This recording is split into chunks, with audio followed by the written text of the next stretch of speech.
We are finally here with the review of our 12-volt AC unit that we purchased from Alibaba. My goal here is to give you everything that you need to know prior to making the decision to purchase this unit. And just a disclaimer about this video and the last one, we are not sponsored by the company that we got this AC unit from.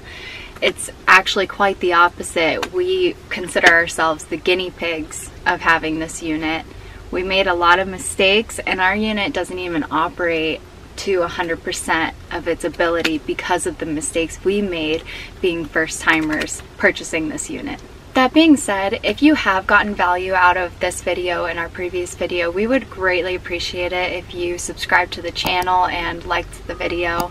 So first I want to get into the pros and cons. The most obvious pro of this unit is that it's way more affordable than a comparable unit on the market.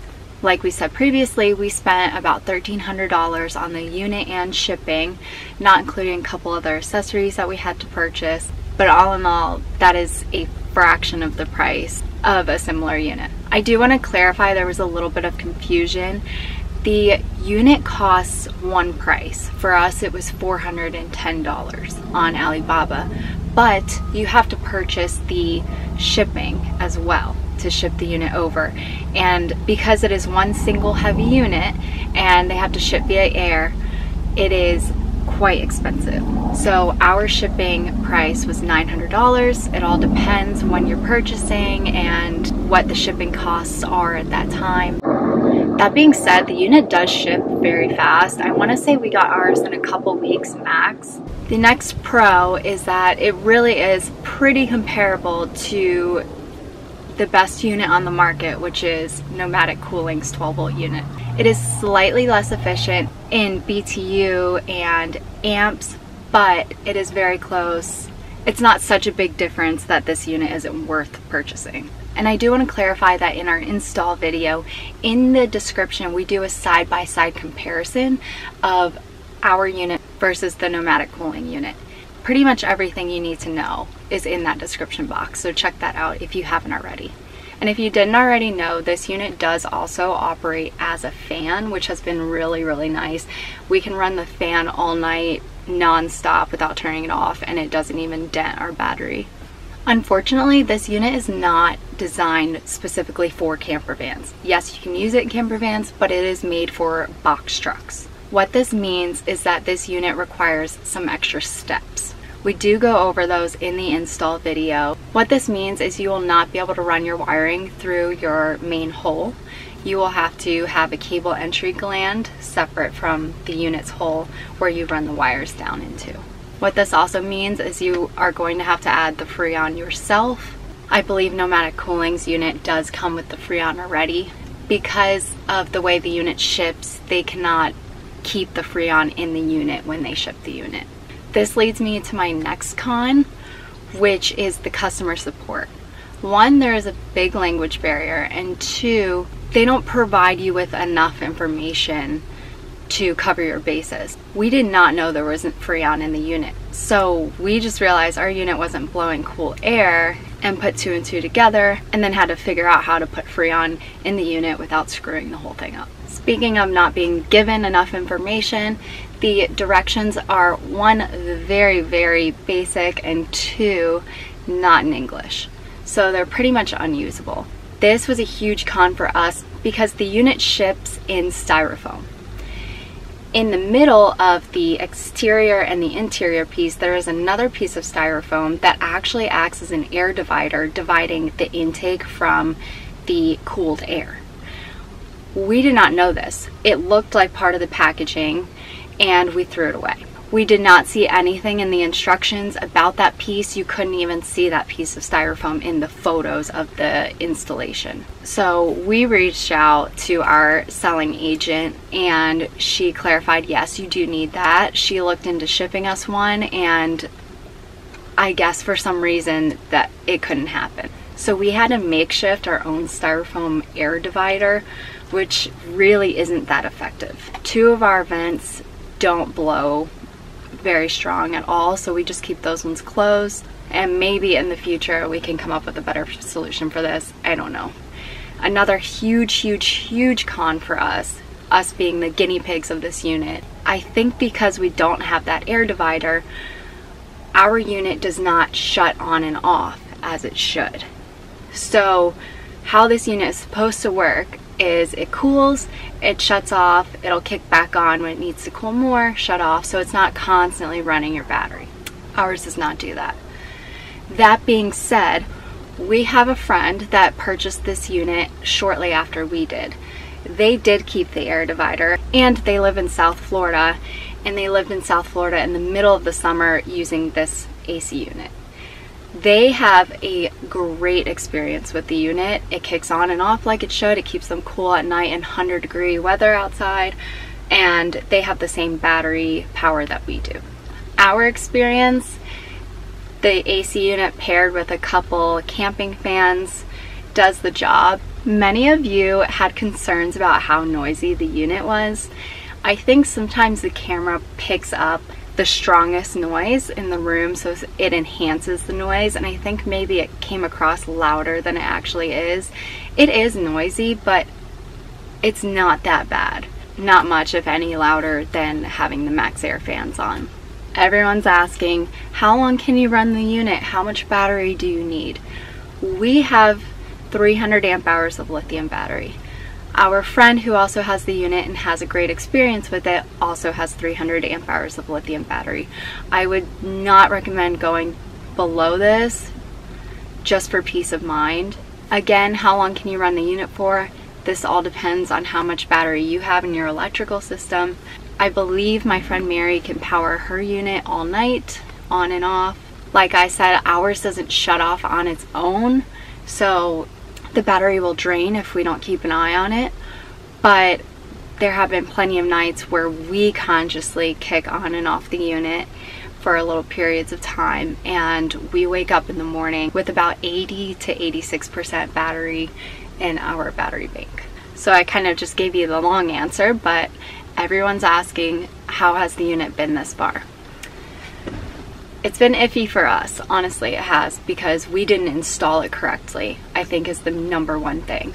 It is really disappointing. So many people have purchased this unit. My friend Mary has had a great experience with the unit, and I wish we could have the same experience as other people. It is what it is. I want to quickly mention Ricky and I recently opened a Buy Me a Coffee account. We will link that in the description below. If you found value in these videos, we would really appreciate your support. So a couple important notes I want to provide you that we did not cover in the previous video, but I did pin a comment covering these things in the previous video, but I'm going to go over them again here. A couple things that were not covered. One, like I mentioned, that styrofoam divider. If you purchase this unit, do not throw away that styrofoam divider in between the interior and exterior pieces of the unit. That being said, this piece is pretty thick, so you can shave it down so that it's not so thick and it fits better in between your ceiling and your unit. Another thing to note, any 12-volt unit on the intake half of the unit needs to be able to pull air in. So it can pull air in, cool it, and then send it out.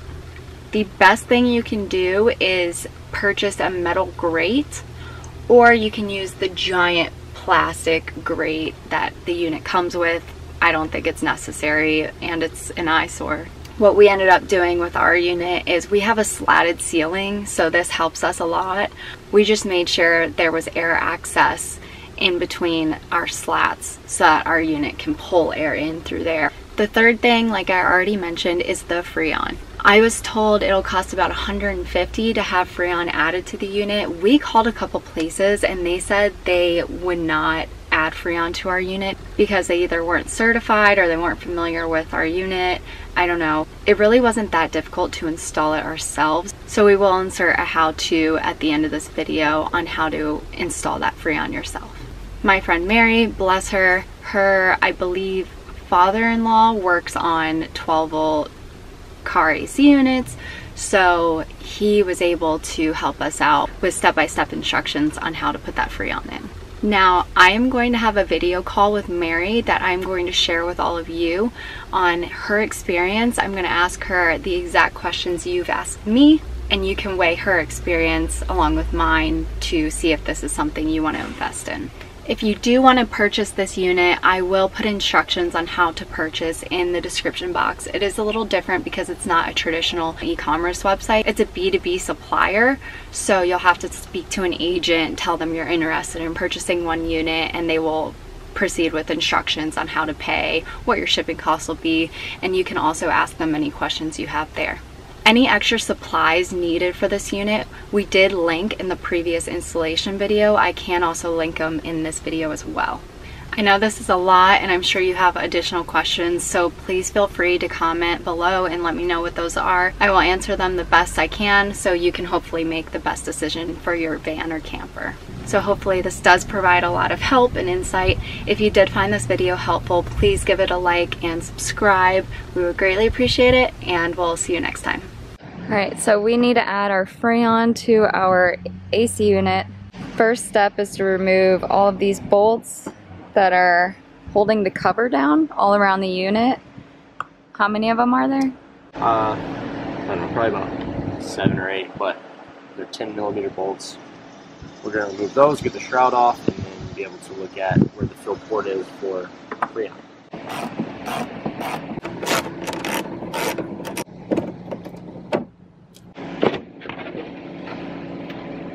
Okay, so we took the lid off.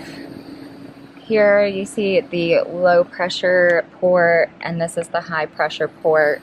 You fill with the low pressure, but they're different sizes so that you don't mess that up, I believe. And the Freon only fits in the low side. These are instructions I got from my friend Mary, who did this. And she said you hook up the Freon and get the canister open and flowing and turn on the unit, the air conditioner unit, as it's filling to see if you can feel it working. You should hear the compressor kick on and it has a lower, louder hum than just the fan. So you want to run, and the directions we got from the manufacturer of this said to turn the unit on to the lowest temperature and the highest fan setting while you add the Freon. And then we need 500 grams. Luckily we have a digital gauge on our Freon that'll tell us how much we're adding. Alright, let's see. See what the lowest setting is.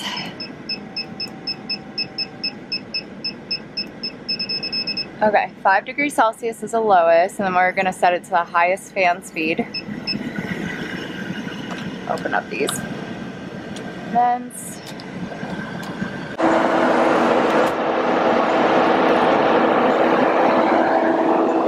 To 0. That's hard? Yeah.